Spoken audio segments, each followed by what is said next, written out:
Pemirsa, seorang oknum pengacara di Jakarta terbukti memiliki sejumlah senjata api ilegal dan mengonsumsi narkoba. Atas perbuatannya, tersangka terancam hukuman 20 tahun penjara.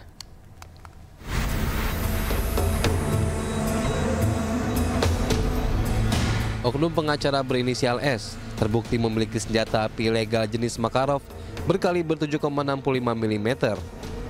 Selain itu, polisi juga mendapati senjata laras panjang airsoft gun serta narkoba jenis sabu dan ganja yang disimpan di dalam mobil. Dari hasil pemeriksaan, tersangka diketahui membeli senjata api ilegal dari seseorang berinisial A seharga 30 juta rupiah dan terbukti mengonsumsi narkoba. Atas perbuatannya, pengacara S terancam hukuman 20 tahun penjara. 7,65 mm ini dari seseorang inisial A yang dibeli dengan harga 30 juta rupiah.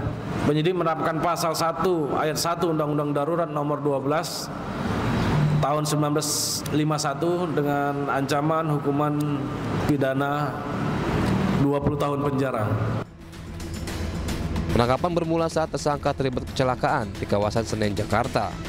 Terus bersih tegang dengan pengendara lain, tersangka kedapatan membawa senjata api di pinggangnya oleh petugas kepolisian.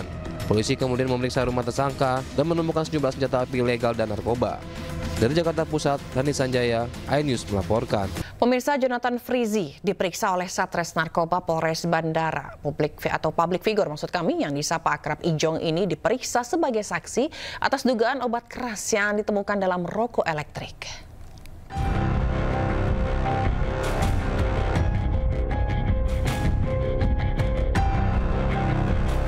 Kepolisian Resor Kota Bandara Soekarno-Hatta melakukan pemanggilan dan pemeriksaan terhadap artis tampan Jonathan Frizzy terkait dugaan tindak pidana penyalahgunaan narkoba jenis etomidate.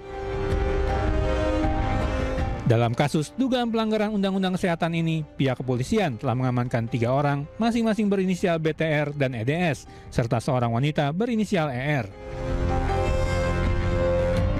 Jonathan Frizzy sendiri statusnya masih sebagai saksi dan telah diperiksa sebanyak 1 kali pada 17 April 2025. Namun pada pemeriksaan kedua 21 April 2025, artis dengan panggilan Ijong itu absen dengan alasan sakit. Ijong sendiri diduga terlibat kasus dugaan pengadaan produk farmasi tanpa izin berupa vape yang mengandung zat etomidate atau obat keras. Pihak Satres Narkoba Polresta Bandara Suta menyatakan kasus ini terungkap pada bulan Maret 2025 setelah pihaknya menerima penyerahan dari Bea Cukai Bandara Soekarno-Hatta berupa penumpang yang kedapatan membawa vape mengandung obat keras jenis etomidate. Penyelidikan lanjutan berujung pada penangkapan terhadap ketiga tersangka.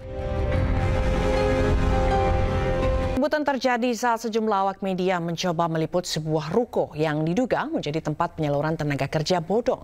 Seorang pria yang tak diketahui identitasnya tiba-tiba mengamuk dan menghalang-halangi wartawan yang tengah mencari berita. Apa? Lu mau nyapa? Gua nggak ada urusan sama lu. Juga ada urusan sama lu ya, cuma yang luar kawan. Keributan terjadi di Ruko Plaza Bekasi Jaya, Arenjaya, Bekasi Timur. Sejumlah wartawan yang tengah meliput lokasi yang diduga menjadi tempat penyaluran tenaga kerja bodong tiba-tiba dihadang oleh pria tak dikenal. Selain memaki, pelaku juga sempat mengancam wartawan yang berujung pada ketegangan. Kericuhan baru mereda setelah seorang warga berusaha menarik dan menjauhkan pelaku dari lokasi ruko.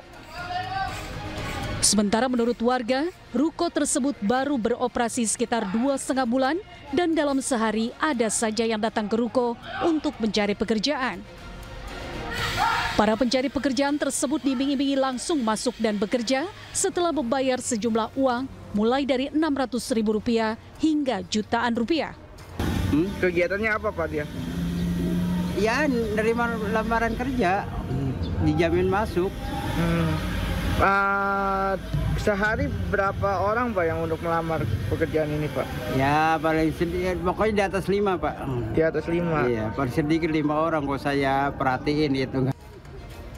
Usai keributan, Dinas Ketenagakerjaan Kota Bekasi langsung mendatangi lokasi untuk melakukan pengecekan. Namun ruko berlantai 2 tersebut sudah kosong dan dikunci dari luar. Kami yang punya lokasi ya, domisili ada di Kota Bekasi dan kami melakukan langsung ke lapangan. Ternyata di lapangan kita tidak bisa nih, sudah disegel, tidak bisa nemuin orangnya. Nah ini jelas-jelas bodong. Kalau orang yang berizin tidak akan lari. Pihak Disnaker juga belum bisa melakukan penindakan karena tidak ada data baik dari lingkungan atau dari izin usaha. Dari Bekasi, Jawa Barat, Rahmat Hidayat, iNews melaporkan. Pemirsa, awal tahun 2025 menjadi periode yang penuh tantangan bagi dunia ketenagakerjaan Indonesia. Gelombang PHK melanda beberapa sektor industri. Meski demikian, pemerintah memiliki jurus jitu hadapi ancaman badai pemutusan hubungan kerja di Indonesia.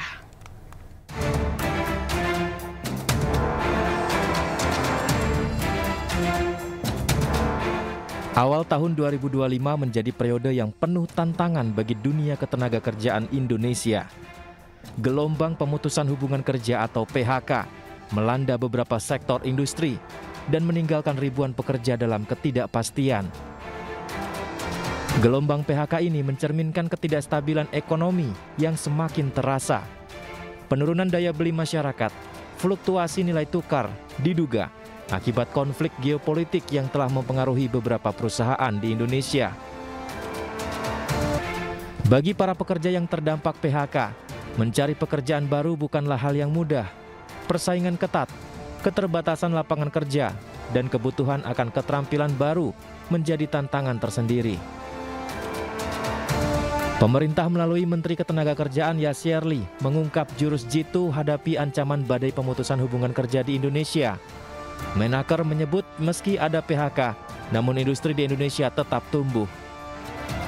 Jadi data kami PHK itu ada, gitu ya.